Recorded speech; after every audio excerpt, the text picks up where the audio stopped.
Hi, everybody. Welcome to the Kimberly Cloud Show.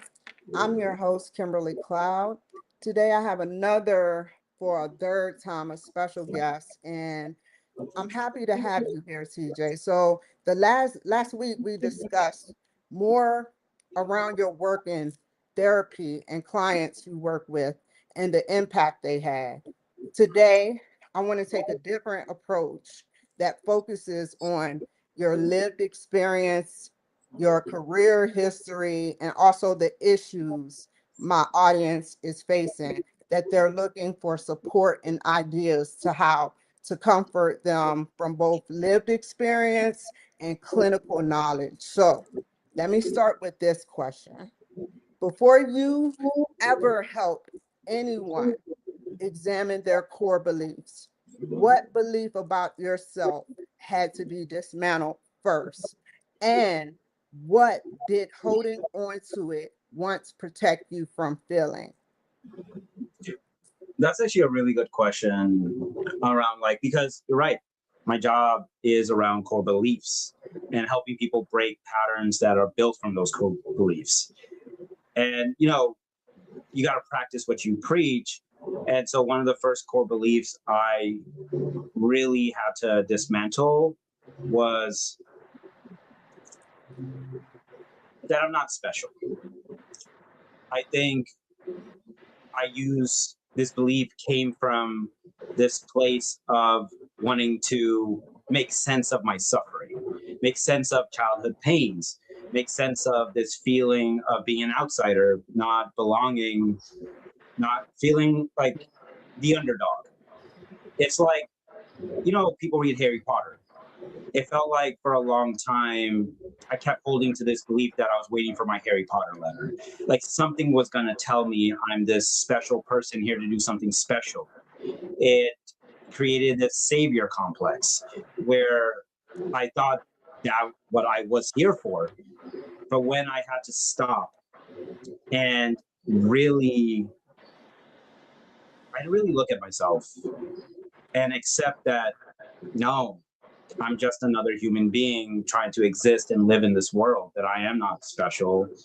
I deeply want to be, because as human, I want to make sense of why did I go through all this bad pain? Why was my mom like this? Why was my life like this? Why was my dad like this? Why did I suffer? Please tell me there's a special reason, because what I was avoiding feeling is that, I wanted to matter. I wanted to feel like, I had purpose in this world, that I was enough for the people that I was supposed to be loved by. That if I'm special, maybe then I'll be enough. And when I had to really look at myself and sit with that uncomfortable feeling that I'm not special, it helped me face that, shame, that guilt for not being enough for my parents, for not being enough for the people around me, for maybe, and also in a way justify some of my bad decisions I made. I'm doing this because I'm special. I hold this ego, this big ego about being a therapist because I'm special. No, that is just ego. And that was really, really, really tough for me to. Do you feel like you're not allowed to utilize ego to a degree? I think we all have an ego, but men carry it a lot too, more than women. It's like a fine-tuned car, like some cars are like this and some cars are like that, but it's still a car.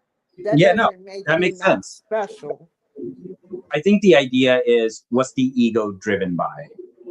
Is it driven by a sense of caringness, of ambition to, like, you're enough and now you're working on yourself kind of ambition, or you're doing it to fill something that's a hole inside you?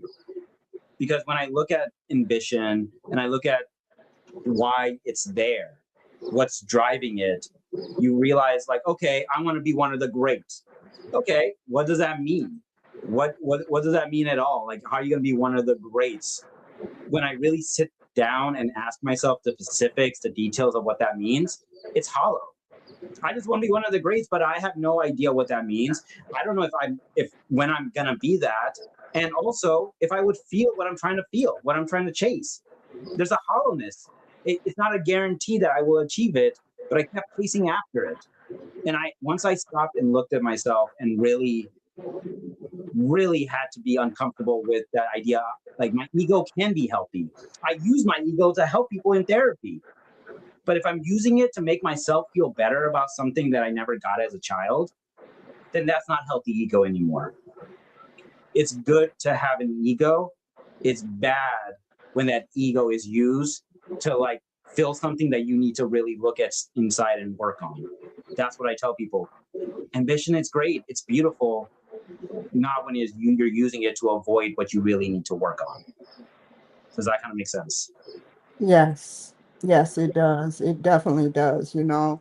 I I think that if you're using ego in like a negative way to fill an empty void, then ego isn't needed.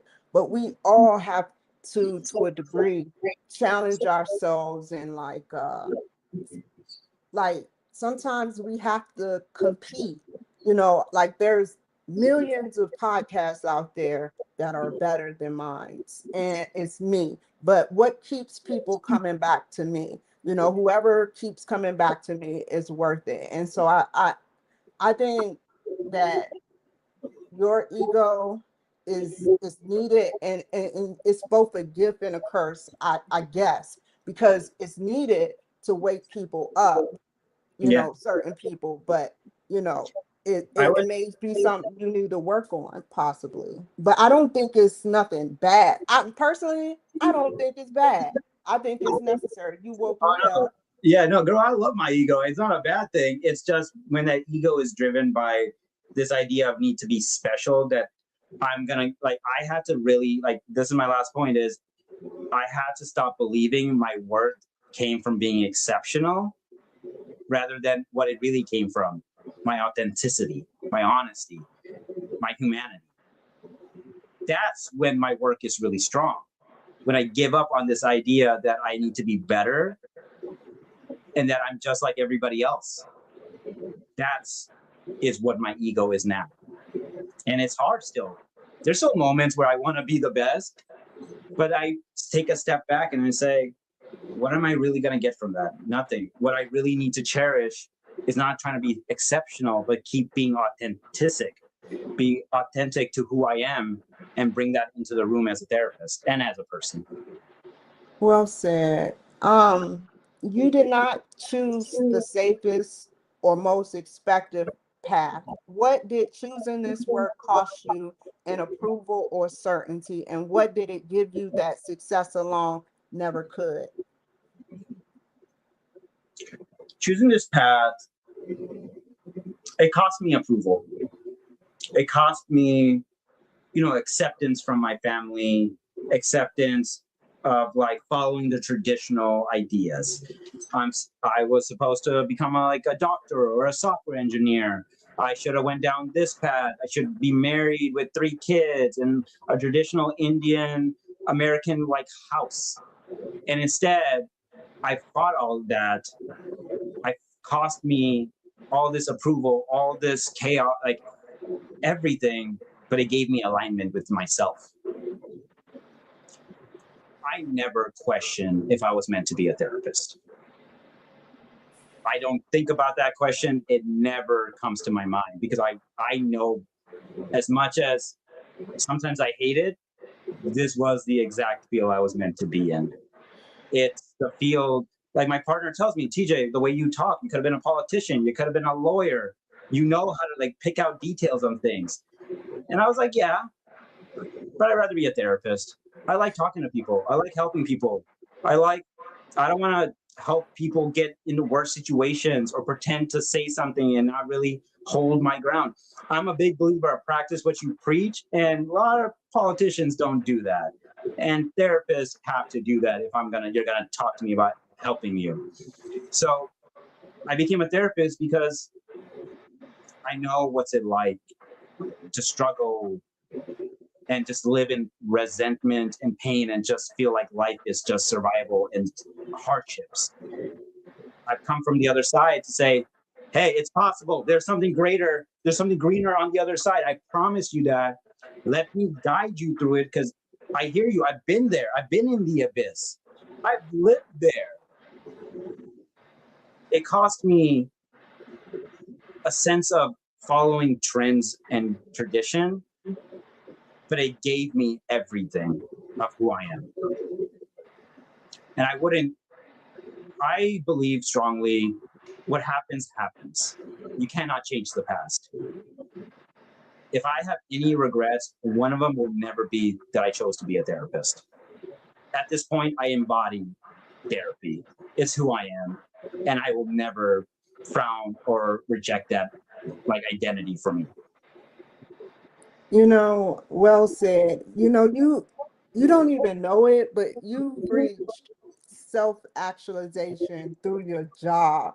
You've reached a because of your fulfillment and need to help people. That's self-actualization in that degree. I don't know about it, all degrees because it's different degrees of self-actualization, but you definitely hit that. And I appreciate that. Keep doing what you're doing. I do agree with you that, yeah, in a way, when it comes to my like work domain of my like life, that area, yeah, self actualization. I found my job. I found the work. Like people do work for money to get pay bills and do this stuff. I never really thought about money when I was like living. Like I needed money. I'm like coming from like low class to middle class. Like money is needed. I'm not the best with money, but I never think about, oh, I'm getting paid to do this. I just walk into the room and I'm like, hey, what's up? How you been? Let's talk. Oh yeah, that pay, like that never comes. Do I still hold to a business owner? Of course, I'm not an idiot. But I remember what drives this me into this position as a therapist, as someone who loves psychology, sociology, philosophy, is that this job was meant for me. I'm good at it. I'm confident in it. When you work with me, trust me, I promise you, I don't guarantee anything, but I do. If you put in the work with me, it'll show because that's what I bring. The human that you want to have in your life that supports you, but also is real with you and gives you what you need, not what you want always.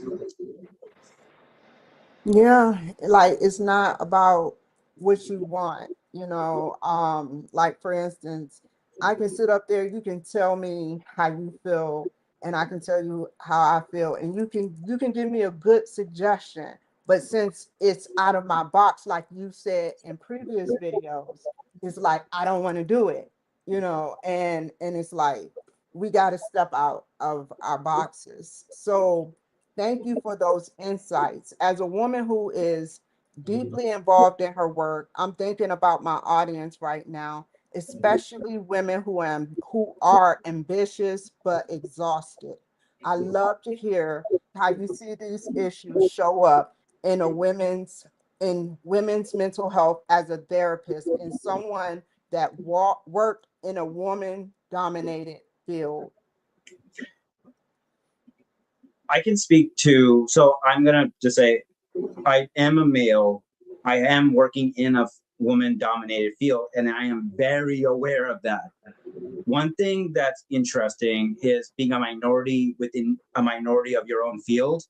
It gives you a unique look and a lens and more like opportunities to learn from people that you would normally not learn from. Working with various women, it showed me how they manage stress, how they deal with the issues they have, and how to society push pressures on them to be a certain way. There's those who are told to be kept in the traditional woman's role, and those who are trying to break those roles and try to be more. And it's hard because there's pressure on each side to be a traditional housewife or be a girl boss. What do you want? Oh, well, if you get this, then you got to deal with these pressures. When you do this, you got to deal with this. There's so much pressure, and it sucks. I feel it shouldn't be like this. And it upsets me that any gender identity, any place puts pressure on just the fact you were born who you are. It doesn't make sense to me. And for to be asked around, you know, this idea of achievement, that we become this person that we need to achieve, we need to do more. It doesn't make sense. What are you trying to achieve? To be enough? to finally be enough. Guess what? You've been enough since the day you were born. Congratulations. I'm sorry they didn't give you a sticker that said you're enough, but you are. But you have been. So I love ambition. I am an ambitious, passionate person. I really am. I mean, to the point where I can't even talk sometimes. And this is the thing. It's beautiful to be driven, to have that ambition, to have that potential, to know that you could be great. But if you're doing it so you can tell yourself you're enough, that is not the right way to look at ambition. Ambition is focused on what you want to exceed, what impact do you want to make. The mission isn't you, it's what's greater than you. What's the mission that's bigger than yourself?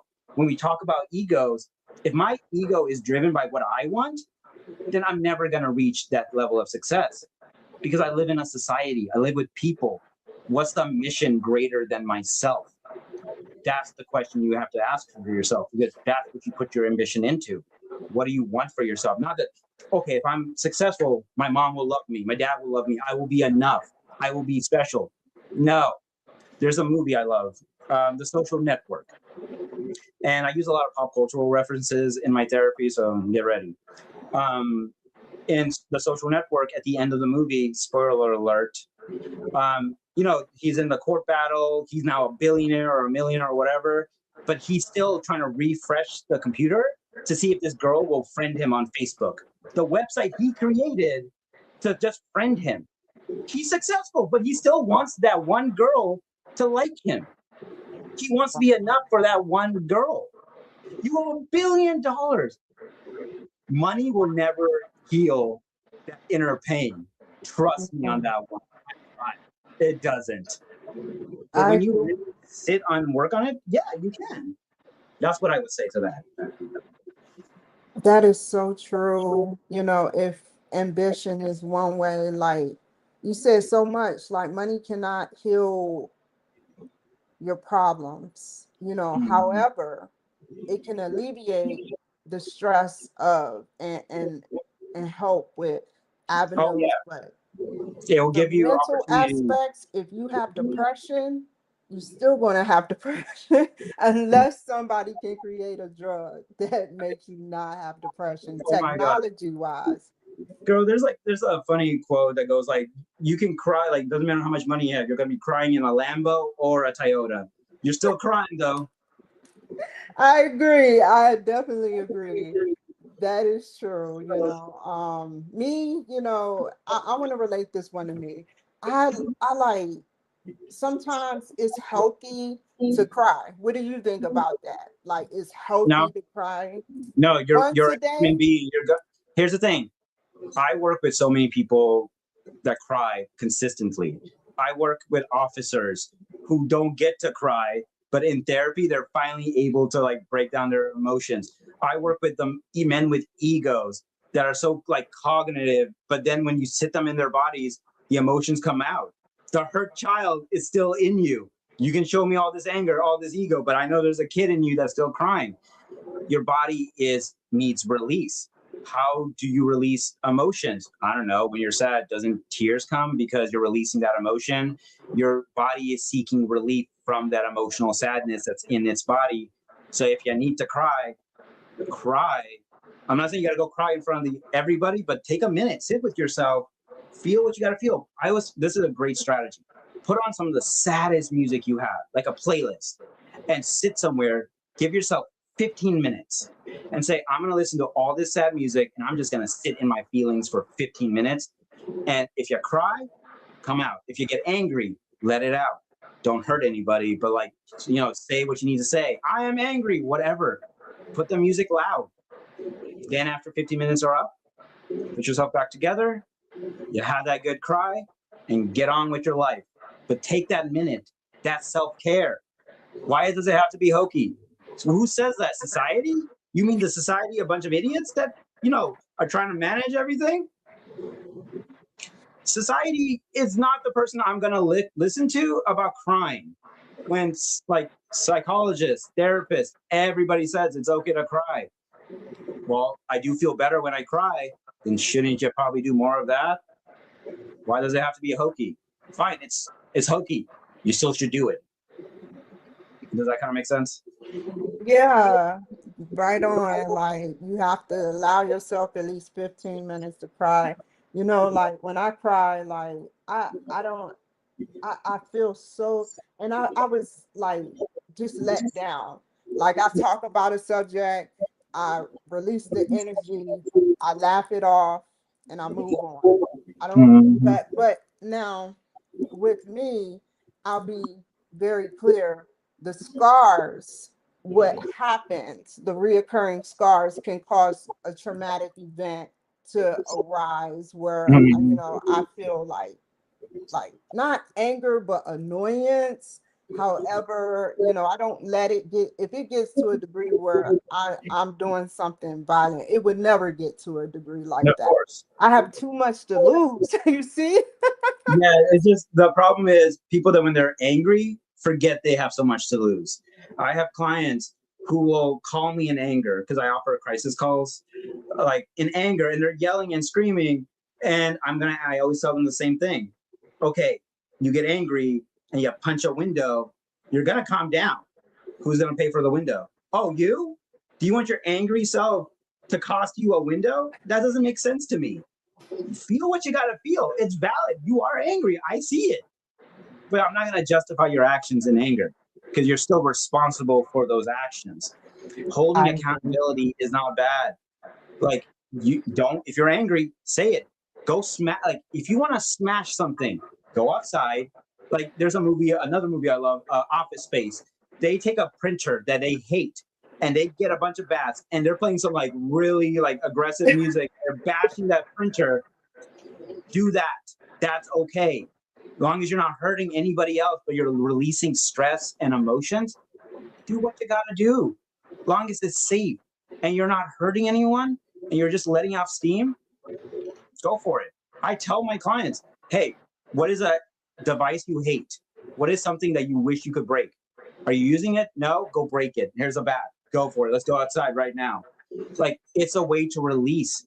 Your body needs movement. It's okay. I know how hard it can be to sit in those emotions. I feel like women nowadays, I mean, not even just women, a lot of people have is this idea that you have to be strong. I'm saying you need permission that it's okay not to be strong. I Those am, are the weak, right?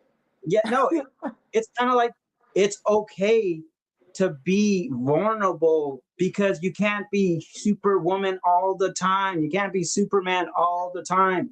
Because guess what? If you leap off a building, you're gonna fall flat. You're not gonna fly.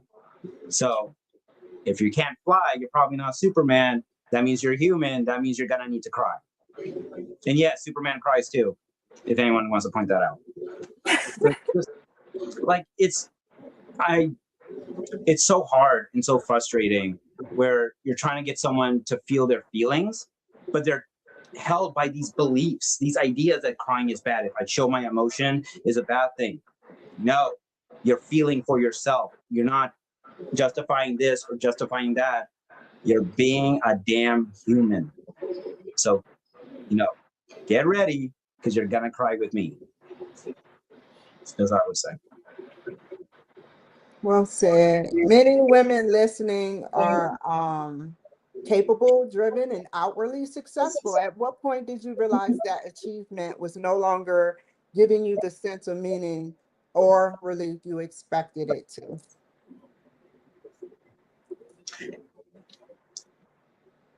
I have achieved a lot in my life. I recognize that. Growing as an immigrant, coming to this country, raising up in these environments, and getting my master's, becoming a therapist, opening my business, like I've achieved a lot.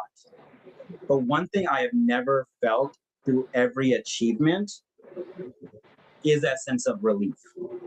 It's that sense of, I did it. I'm doing it. I'm no longer the underdog. I think, as kids, we're like trained to think we're the underdogs. If you look, I remember there was a study, and I mean, don't quote me, I just remember this, is that they had a bunch of kids watch the movie Dumbo. And some of these kids were bullies, some of these kids were being the attacked by the bullies and stuff like that. And at the end of the movie, they asked all the kids what character they related to the most to. all of them said Dumbo. They all related to the underdog, the miscast, the misfit, because that's how we all feel. We all feel like we're misfits. We want to belong. We want to feel accepted. I will tell you this. Nobody knows what they're doing. Everybody's just improving all the way, and that's okay. Life is absurd. Society is absurd. Is it scary? Yes.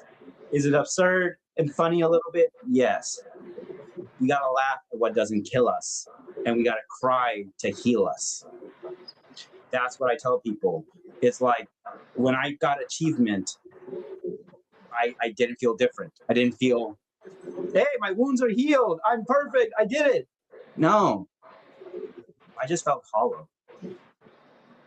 I still felt depressed. I still felt nihilistic. I still felt purposeless and meaningless because I realized, no, success is never going to give me what I need.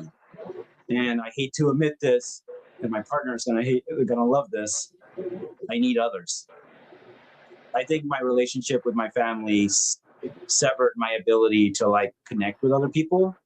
Because if my first experience as a baby and as a human is my caregivers and they hurt me, that's going to send my message to my brain going, if they can hurt me, everybody can.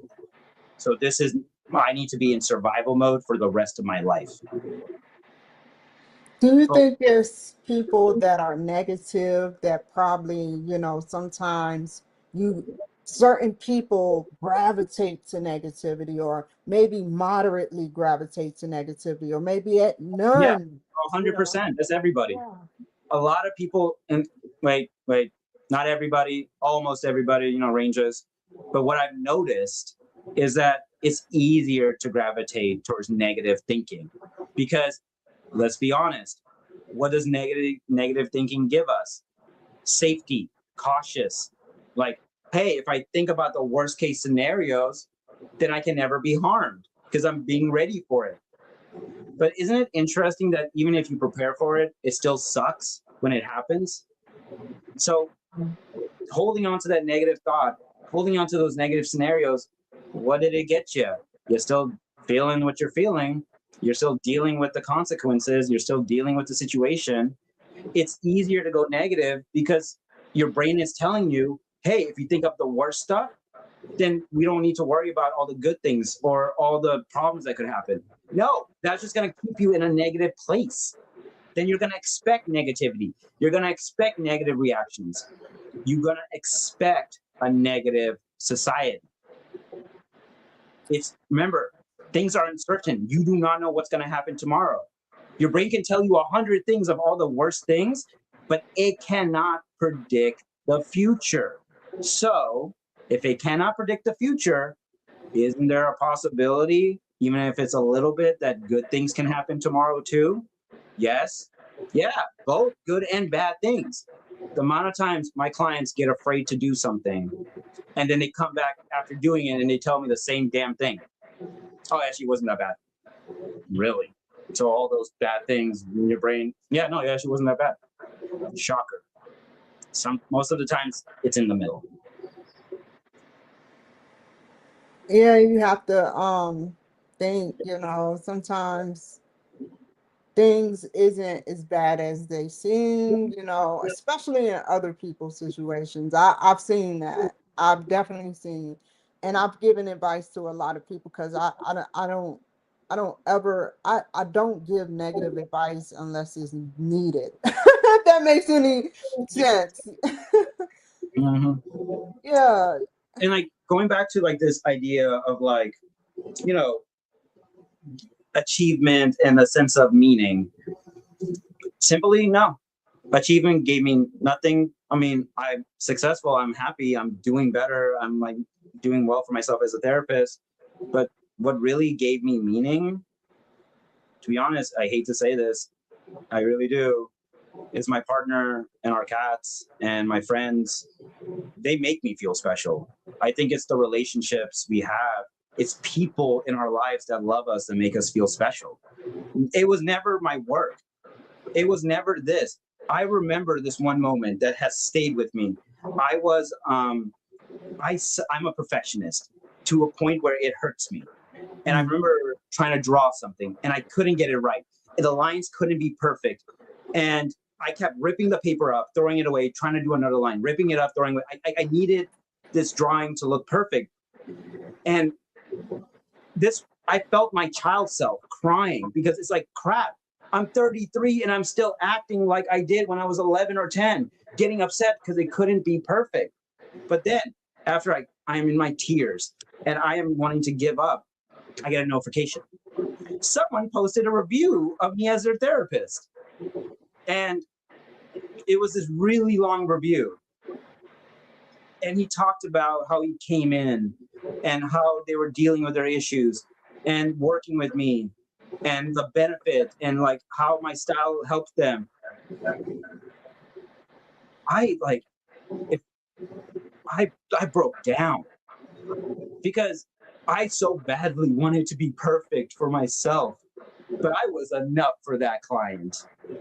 If I'm enough for that client, why can't I be enough for myself? And that really stuck with me. And ever since then, I enjoy making mistakes and being imperfect. That's what I was saying.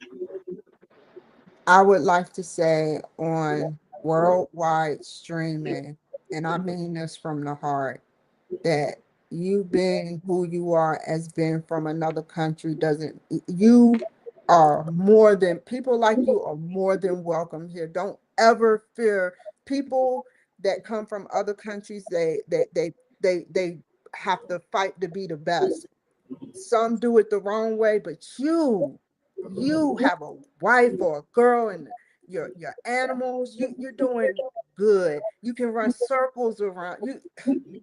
Just know you're on the right path. It's no need. Just make goals for yourself. Like, okay, I just want to, like you said, you wanted a book, in the future, way in the future, maybe hit or miss, but I, keep doing it.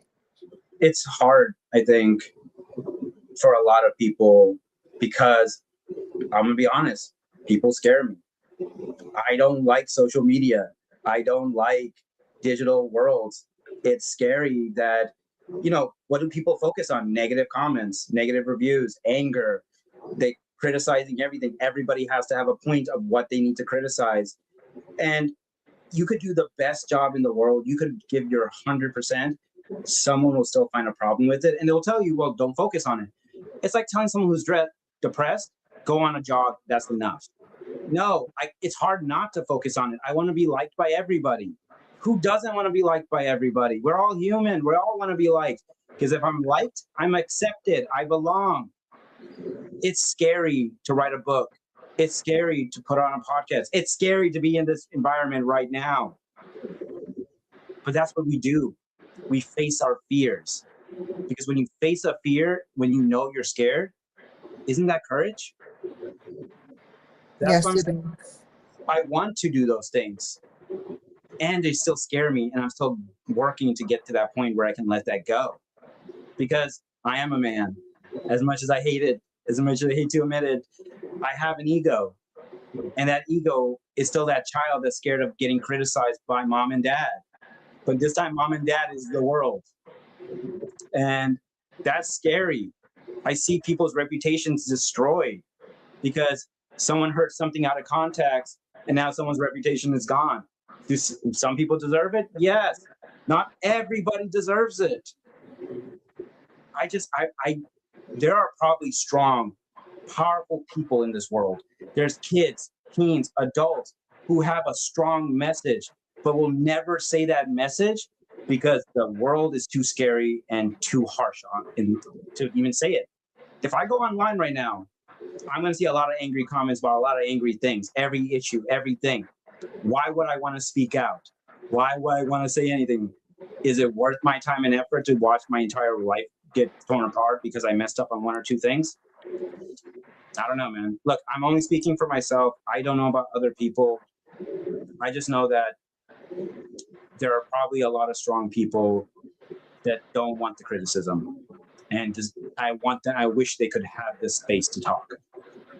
What are healthy ways you can have a approach or approaches that would be beneficial to young adults or adults that want to navigate through the World Wide Web? How did you get out of the scary part of doing it? You will fail, and that is good. You need to fail to succeed. I hate failure. I'm, like I said, a perfectionist. Failing feels like death, and I'm going to avoid that at all costs. However, like I told you, that client that wrote the review, that me trying to make that perfect line, I like sketching. I like to do sketch work and everything. And one thing I've noticed is every time I made mistakes, it helped me get better at making what I'm looking for. If making mistakes, failing, holding accountability that you're wrong, and that's good. Remember, being wrong helps you get to right. So it's like a labyrinth. You're going to hit a bunch of dead ends, but each dead end tells you how to get to the right way out. But if you sit at the dead end of the labyrinth and go, I failed, I can never do it, I give up, then you're never going to reach the end. So get up, say that you're wrong, it's okay, it sucks, you're valid in that feeling of it's frustrating to fail, and keep moving. Because if you stop, you have no one else to blame but yourself that you stop. Stop looking at dead ends and start looking at the path forward. And to add on to that, I feel like complaining about it, if you're going to complain about it, have action, positive action while complaining. But Yes. if you're, maybe you need to talk yourself through it. I don't. I tell this to everybody. You are allowed to complain. I love complaining. I love, like, my partner wants me to do something, I will complain, but I'm still going to do it. That's the cost. Hey, babe, you want me to do this? Here's the cost. You're going to hear me complain, but I will do it. You are allowed to be valid in that complaining, in that emotion, but you cannot complain if you're not going to do it. That's what you get. For doing it, you get the right to complain. But if you don't do it, then you don't get the right to complain. I get to complain about business stuff because I do the business stuff. I get to complain about the things I have to do because I will do them. I have to get them done. But that's my favorite part is, God, this sucks. I hate this. Why do I have to do this? I hate paperwork. I hate documentations. I do. But I get to have therapy sessions with my clients. So it's worth it to me. That's what I would say. In your experience, when does productivity or achievement quietly turn into a coping strategy rather than a choice? When it starts to numb you, when you keep achieving, you keep going, but you feel nothing. I've been like, I'm a natural talker. People recognize that, and I have gotten good reviews in the past in my old jobs when I worked at nonprofits, but I always felt numb. TJ, you did great with that client. I was like, yeah, great, okay, whatever. It never felt enough. It never felt like it was big enough. It felt like I had a bucket and there was a hole in it. And no matter how much I get praise, it was always leaking out. It never felt like enough. That's when I knew it doesn't make sense to keep chasing this. When I keep trying to fill this bucket with water, with praise, and not dealing with the hole that's there, yeah, it's going to keep leaking. You're just feeling numb. It never feels like enough. You live in this world, but you don't enjoy it. If I feel numb to therapy work, I should not be a therapist. If you're doing something and you feel no emotional tie to it, it's okay if you're doing it for the money, that's different. But if you're passionate about something or you want to do something for yourself and you feel numb every time you climb that ladder, you probably want to look at that and figure out, If the achievement's not getting you what you want, why are you still chasing it then? What are you hoping you're going to get? Because guess what? You're not going to get it because the smart money is on. If it hasn't worked before, what's going to be different this time? And people will give you 100 different reasons. Oh, well, this time I'll do this. This time it's going to be like this. Isn't that what you said last time too? So you're kind of just repeating a pattern, aren't you? You want to break that pattern? Stop looking for achievement to find meaning. Success is meaningful in itself. It cannot give you meaning. Life does not give you meaning, you give it meaning.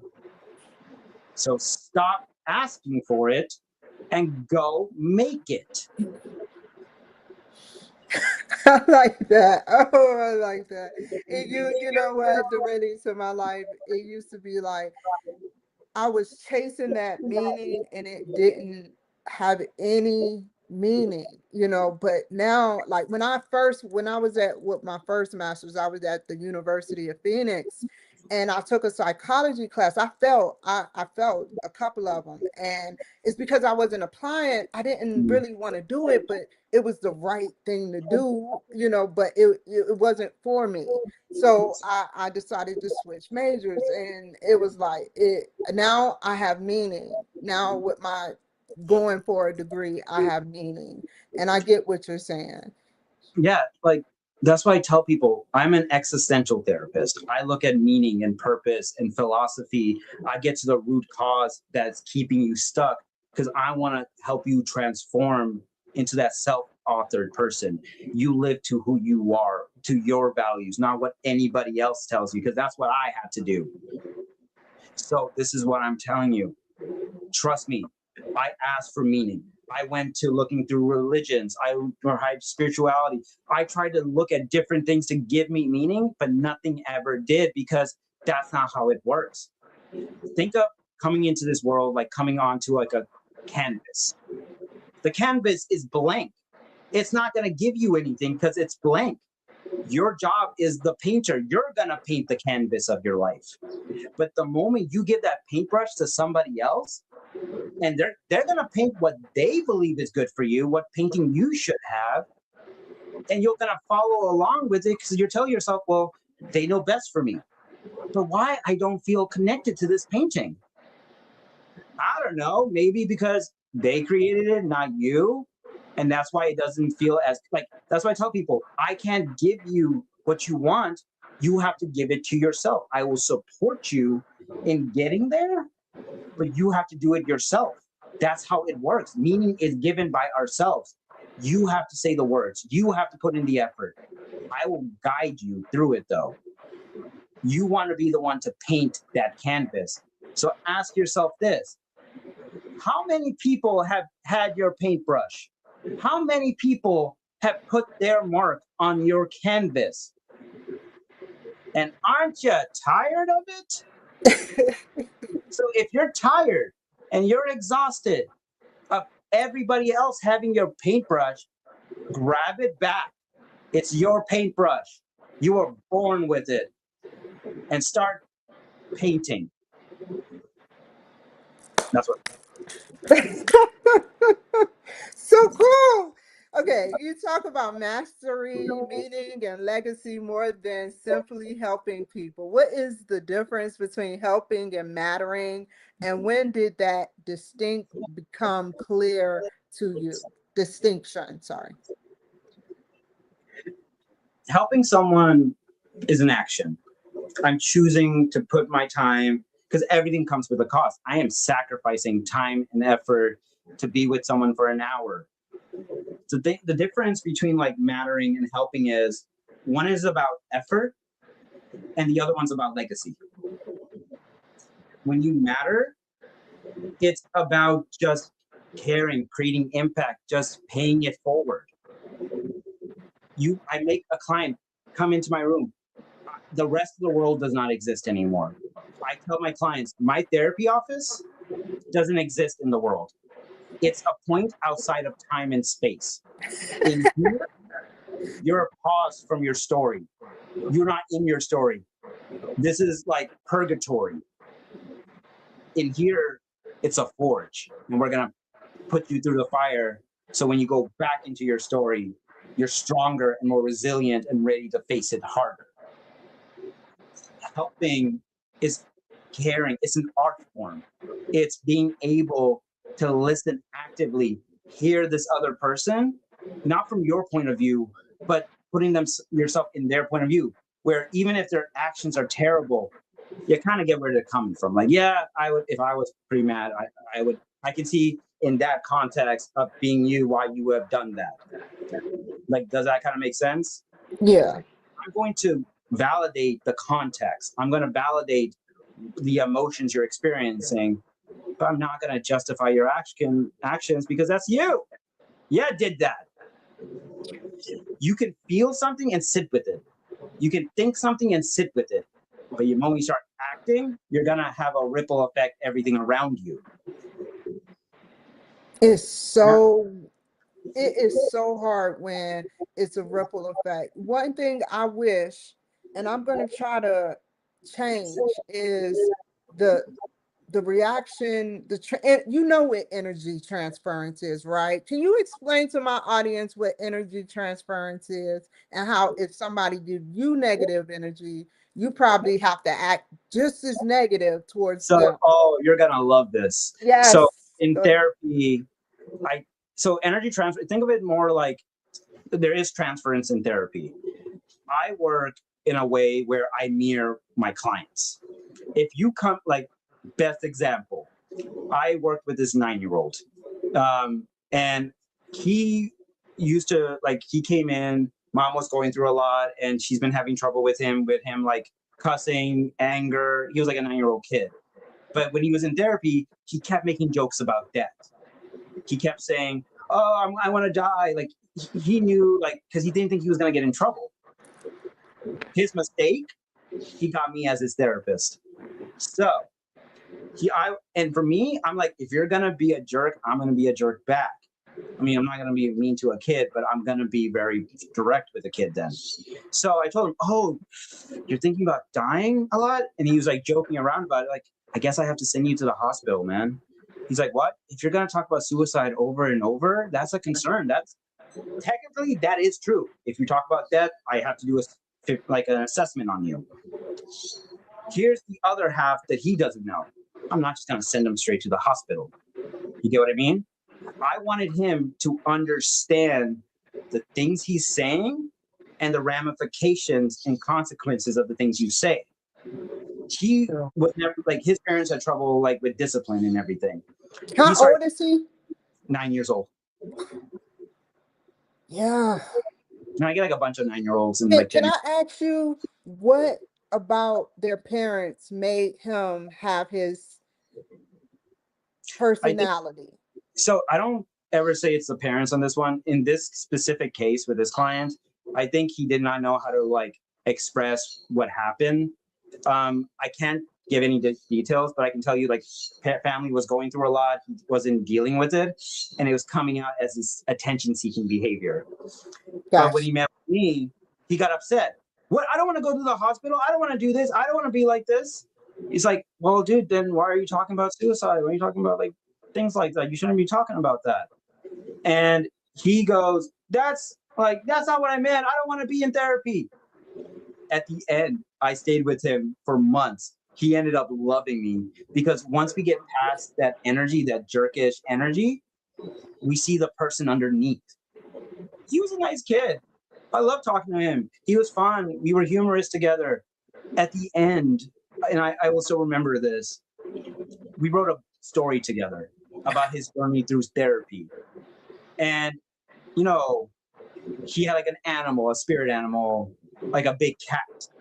And it was really amazing to see the resilience and courage this kid had through the journey his family was going through.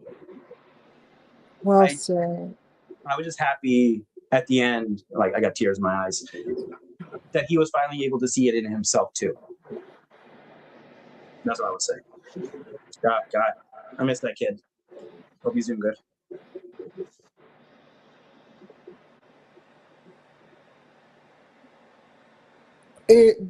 Has he called or has the parents checked up? I can't talk about anything like that. I just know that, Understood. like, I won't. You know even though what? you're I'll fine, leave it alone. I will tell you this at the end. I'm really happy how it ended because it was amazing to see him go through that. Does that kind of make sense? I like that ending. That's why I was wondering. That's why I was wondering. No, you're. However, you have sat with people most vulnerable and unfiltered. What have those moments taught you about human resilience that most high functioning adults never slow down enough to see? Can you wait? Can you repeat the question? Sorry. Yeah, you have sat with people at their most vulnerable and unfiltered. What have those moments taught you about human resilience that most high functioning adults never slow down enough to see? The amount of pain humans experience, it's tremendous. And it's so interesting because from my point of view, objectively and through my lived experience and clinical knowledge, it doesn't make sense. There's so humanity has such great potential. We are a species like any other. We have created civilizations, destroyed them, and created more. We are innovators. We are survivors. We are special in this universe so far. But that potential has become twisted and distorted. The best example is I had a client who had this spirit of competition. He was competitive for the love of the game. When he was a kid, he was competitive, helped him make friends, helped him connect with other kids. But his traumas told him and distorted that spirit into, I need to be the best. So it stopped becoming about spending time with people. It stopped becoming making friendship. It became about beating everybody else. And I feel like that's what's happened, is that there's this collective like fracturing or distortion of the human spirit into everybody out for themselves. And it's true. It feels like it, but we forget we are the greatest when we are together. It's our differences and diversity that has made us who we are. We are all immigrants of this world. We are all people just trying to freaking survive and live.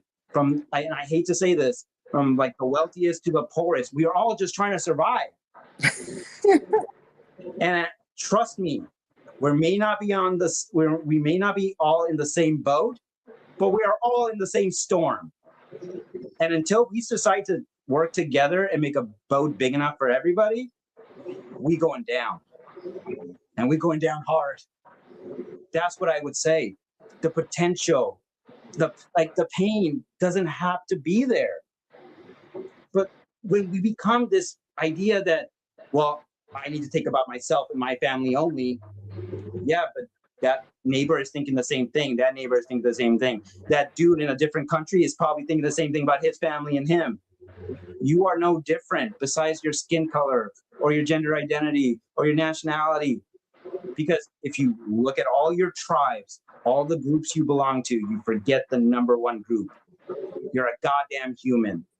And if you have feelings and you have issues and you're going through it, I'm pretty sure that dude in a different country and across the sea is probably going through the same thing in his own unique way. So that's what I would say. We got to realize we're ruining our potential. We're ruining this great experience we have of consciousness and living. Because I need what's mine. What about me? It is about you, but it ain't all about you, man. You are a part of the world. The world doesn't belong to you. So until you accept that, you're just making it worse for everybody else. And if you want to be accepted, you want to feel like enough, stop thinking about yourself. Stop thinking about others as well. And to be honest, as I'm saying this, I feel like I'm talking to myself too. So it's true.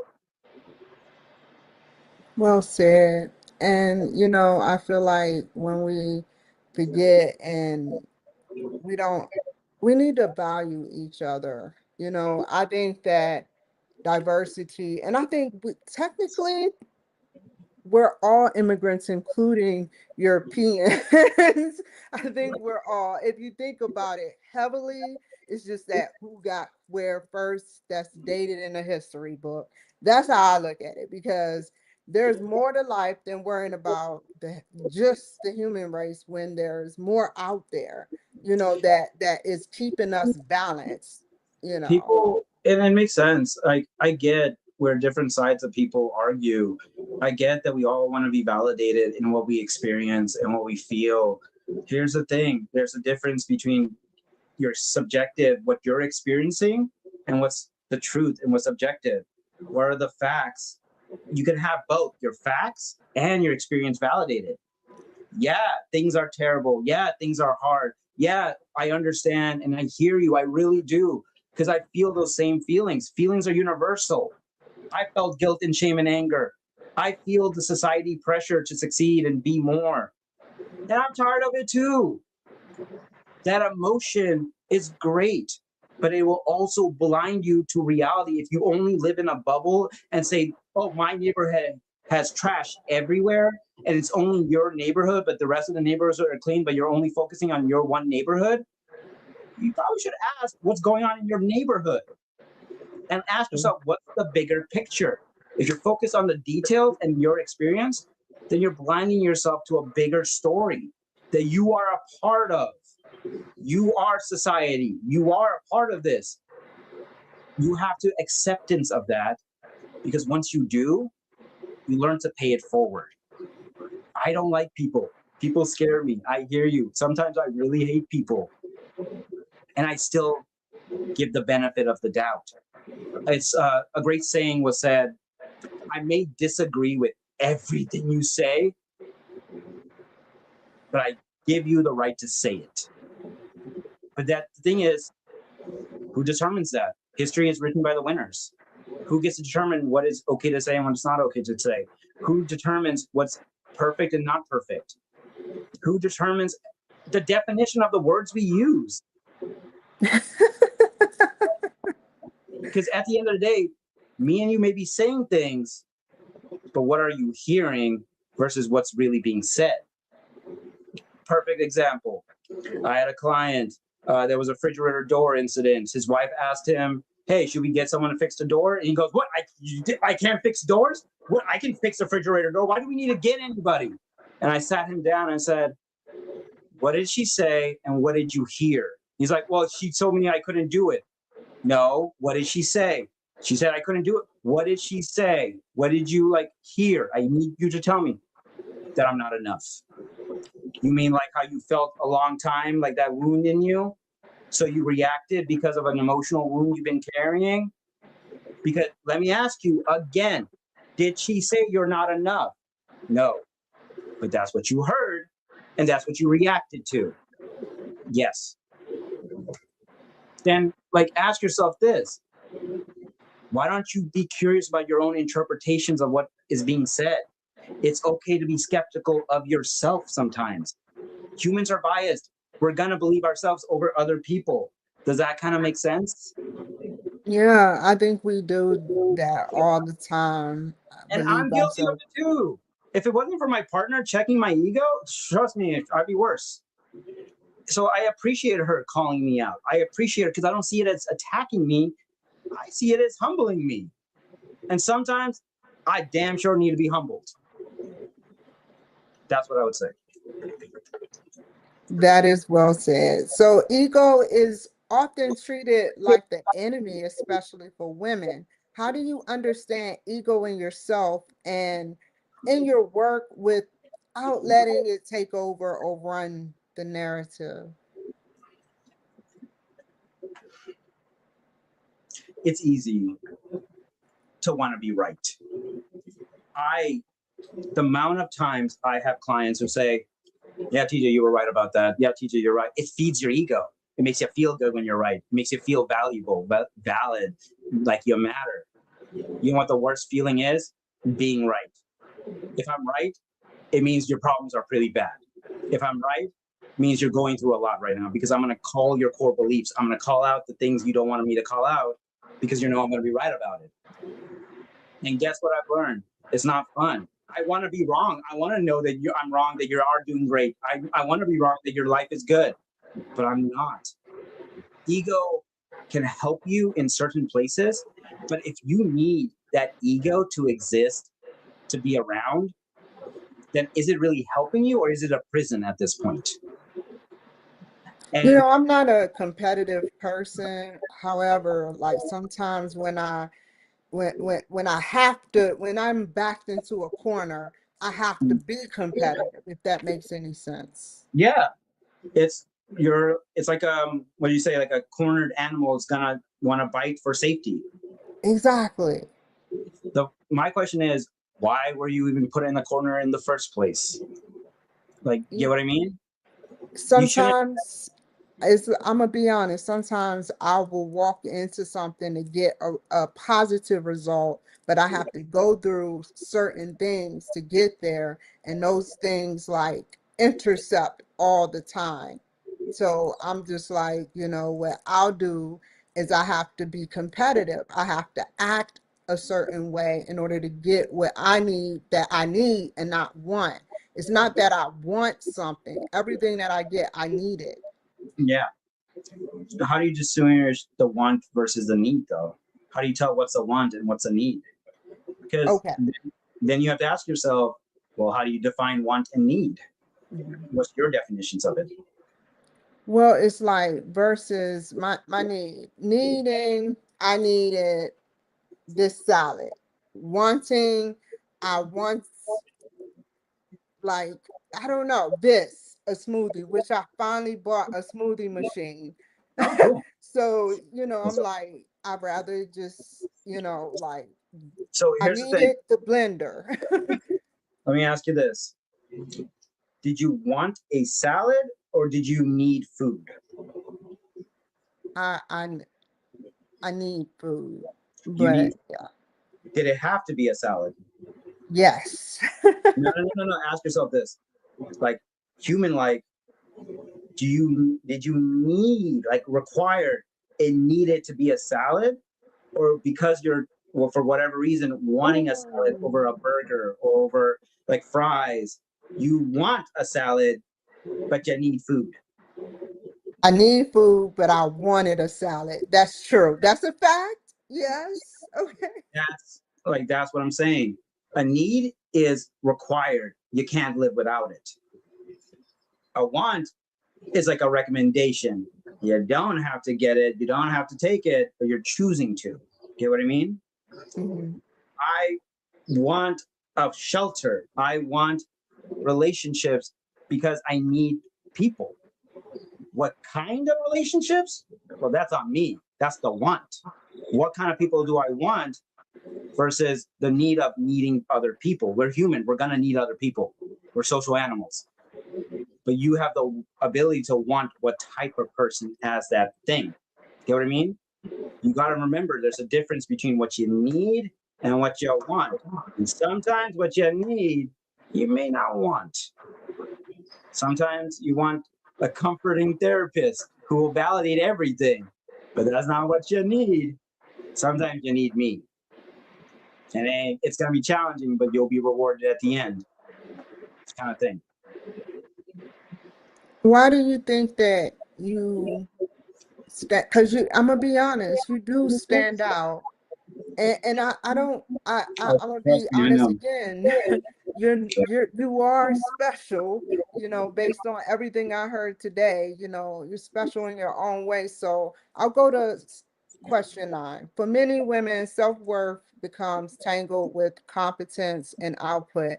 How do you help someone untangle worth from performance without stripping them of their ambition or identity? So let me look at that question really quickly because that's a long one. Can you read it again? Just because I want to make sure Yeah. I this. It's okay. For many women, self-worth becomes tangled with competence and output. How do you help someone untangle worth from performance without stripping them of their ambition or identity. I do the exact same thing.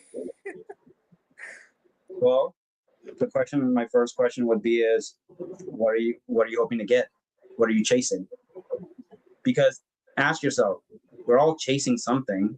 We're all moving forward towards something. If that ambition is and like drive to be successful is chasing self-worth, well, ask yourself, why do you want that so badly? And if you're chasing something, that tells me you haven't had it yet. So what has happened to your self-worth to make it a top priority to chase? That can you be worthy and also be ambitious? Can you be worthy and also successful? There's this idea that is really pushed in language, this or this. It's polarizing. You can either have this or you can have this. You can be worthy, but you cannot be this. And I say, why not? Why can't you have both? Why can't you be worthy and successful? Why can't you be driven and flawed? Why can't you be sensitive and strong? Who said you're either one or the other? You can have both. That's what confuses me so much, is like this idea of a contradiction. Well, that's contradictory. You can't be sensitive and strong. Yeah, you can. Aren't you a contradiction in itself? Well, are you not happy sometimes and sad sometimes? Aren't you ever feeling bittersweet? Oh, bittersweet, that's happy and sad. That's a contradiction, but you can hold that. If you can feel bittersweet, you can feel sensitive and strong. So maybe first, start to unlearn the ideas that you have to be one or the other. It's okay to be both. It's okay to be flawed and strong. You have it's okay to be imperfect and working towards progression. You can have both. Stop telling yourself it's going to be one or the other. Does that kind of make sense? And so that's Right. what we do. It's so silly because it's like flawed. I'm like, okay, why people don't wear shirts that says flawed? People don't sit up there and do, like say be bad, but flawed is something that is a gift. Is a gift that to be flawed. A computer is flawed, doesn't know everything. If it did, we would be all So millionaires. let me ask you this, Kimberly. Yeah, Flawed is also saying imperfection, right? If you're flawed, you're imperfect. Who defines perfection? How do you know you're perfect? How do you know when you're perfect? exactly. So aren't humans then just, if you like, logically look at it, if there's no such thing as perfection, doesn't that mean everybody's technically flawed? Because who defines perfection? The person? Are you defining it by a group? Because then different groups have different ideas of what's perfect. But here's the thing, no matter how hard you try to be perfect, that person who's defining perfection will never feel like it's enough, because it will change depending on who you're. Every supervisor I've had a different idea of perfection. And guess what? It was never enough. So you learn to accept we're all flawed.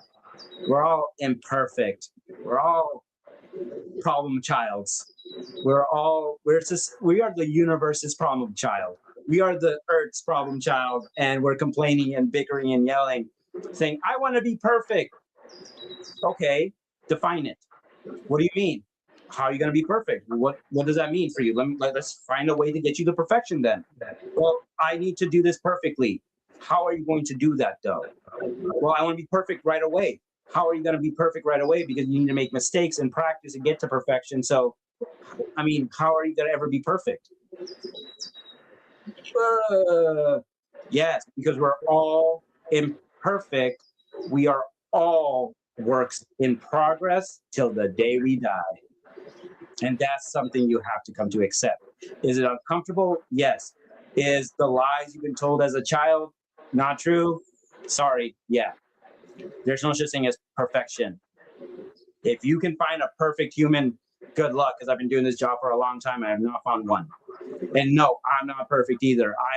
Trust me, I am flawed as they come, and I'm okay with that. I am imperfect, and thank God I am. That's what I was saying. Well said. For the women listening who feel successful but emotionally worn down, capable but quietly disconnected, what is the most important question you would want her to ask herself this week? Hmm. Let me see. Can you read it again one more time, please? It's okay. My brain's kind of going a You've lot. been working all day, I think. Yeah. For the Go on. women, for the woman listening who feels successful but emotionally worn down, capable but quietly disconnected, what is the most important question you would want her to ask herself this week? This feeling, that's what you're going through, emotionally worn down, you're successful, but you're emotionally worn down, you're drained, you're overwhelmed, you're keeping it all inside. How's that working out for you? Oh, it's not working out great? No?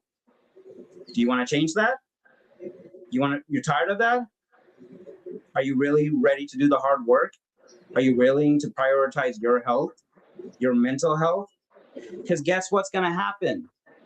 You're successful, great, but that's what got me here. Yeah, but that's why you're feeling like this. Do you want to be present for the people you love, the people you care about? Do you want to be available mentally, emotionally, physically, everything? Then you got to ask yourself, is this worth it to me? Am I okay with feeling like this every single day, every single week, every single month? Or am I tired of breaking? Because I promise you, eventually you're going to get to a point where you can't break anymore and you're going to lose everything. So stop, take a pause. It's okay. You're overwhelmed. I hear you. No one taught you how to deal with this kind of stuff, what self-care is. Even I don't know what self-care is sometimes. That opportunity. You have a choice. You have an option to live in two different timelines. A timeline where you start working on yourself, you start caring, you start feeling more emotionally there for yourself, you start to heal from the things, and you see this like chain reaction in your life where that good feeling you're giving is coming back to you because you're working on yourself. That's a possible future. Or you keep doing what you're doing, keep staying in the pattern, life keeps going on, you're still overwhelmed, you're emotionally numb, you're successful, but you feel hollow and dead inside. That's the other timeline. Every decision you're going to make in life, even the small ones, especially the small ones, are going to point you to two different timelines or even other timelines, but those are the most important ones. What timeline do you want? If you want that good feeling, healing, everything, all that good vibes, then you're going to have to get uncomfortable and it's going to suck for a while because healing opens up old wounds and you're going to bleed a bit. It's going to suck. You're not going to want to confront things. Still do it.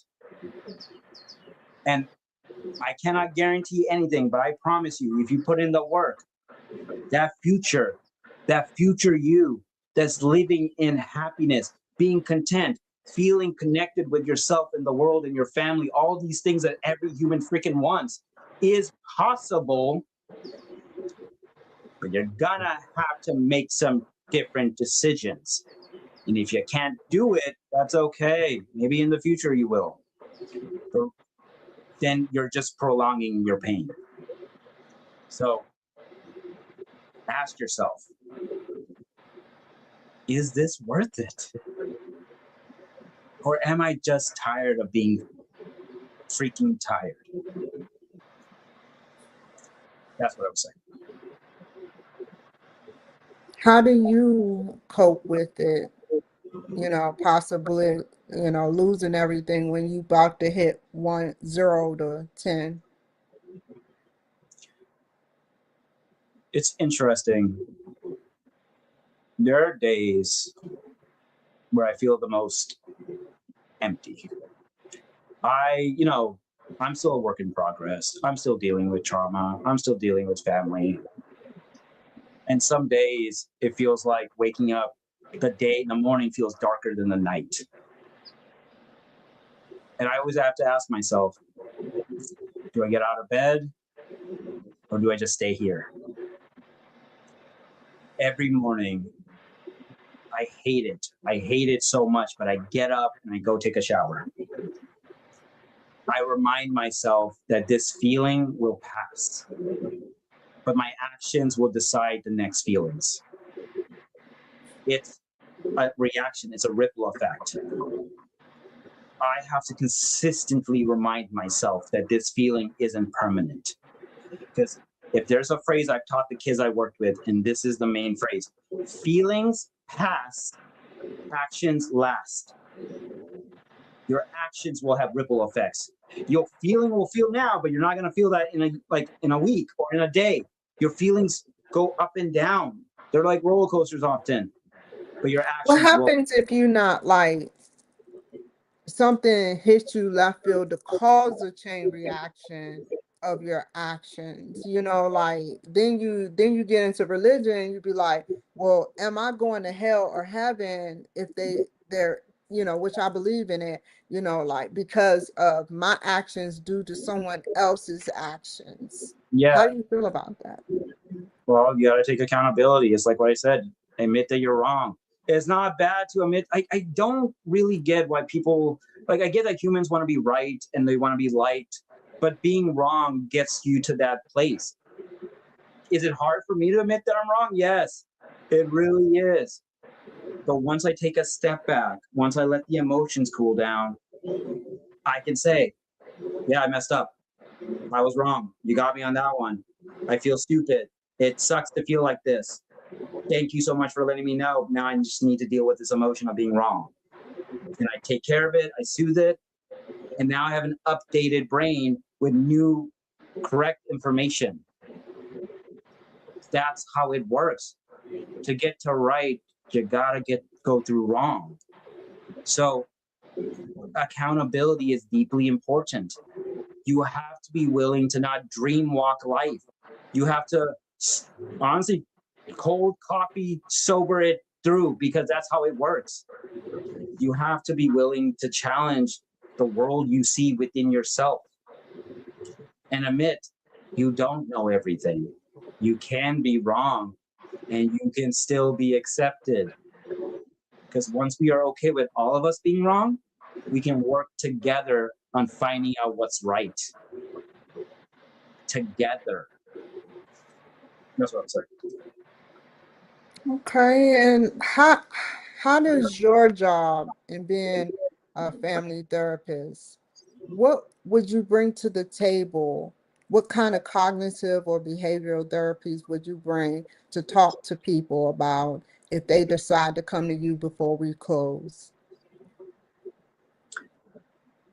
I'm going to tell you the truth. I am going to name the things you don't want to name. I feel like I've been doing this so long, and to be honest, I went through like 10 sessions, 9 sessions a day kind of days. I've built this strength in me. I can zero in and look at someone's like biggest things because there's a pattern to people. What I bring is objective truth. Am I biased? Yes, but I will check my biases. I will ask you. I will be willing to be wrong. I want you to call me out as much as I call you out. I want you to learn boundaries and say, no, that's not okay. I will help you by you helping yourself by calling me out as much as we call each other out. Because I'm flawed too. I make mistakes. I run late. By doing that, you're teaching yourself something. You're giving yourself something that you're allowed to correct other people, and you're allowed to be wrong about stuff. You're right about certain things and you're wrong about other things. Welcome to human life. That's kind of what it is. I just bring that human experience. I'm not going to just tell you like a medical, welcome to therapy, here's the structure, here's 12 sessions, blah, blah, blah. I'm here to get to the deepest level. So I got to get human with you. So you're going to see an authentic human me. And sometimes you're not going to like it, but that's okay. We'll work through it. How can the people reach you, TJ? You can reach me at supportspiritcounseling.com. That's my website. It's a work in progress, like we all are. And also my email, admin@sportspiritcounseling.com. And reach out. My number is 916-229-8868. I don't have an Instagram. Do not follow me. I'm not into that. That's not my thing. But if you need therapy and you're looking for a therapist, I'm here. I don't know. I'm just trying to live and try to help where I can. I want to enjoy my life and help people enjoy theirs. But you're gonna get challenged. That's the only important thing you got to understand. Stay on the line, TJ. Thank you, everyone, for joining my show. I hope you learned like something. Take care, be safe, and I'll see you guys later. Bye.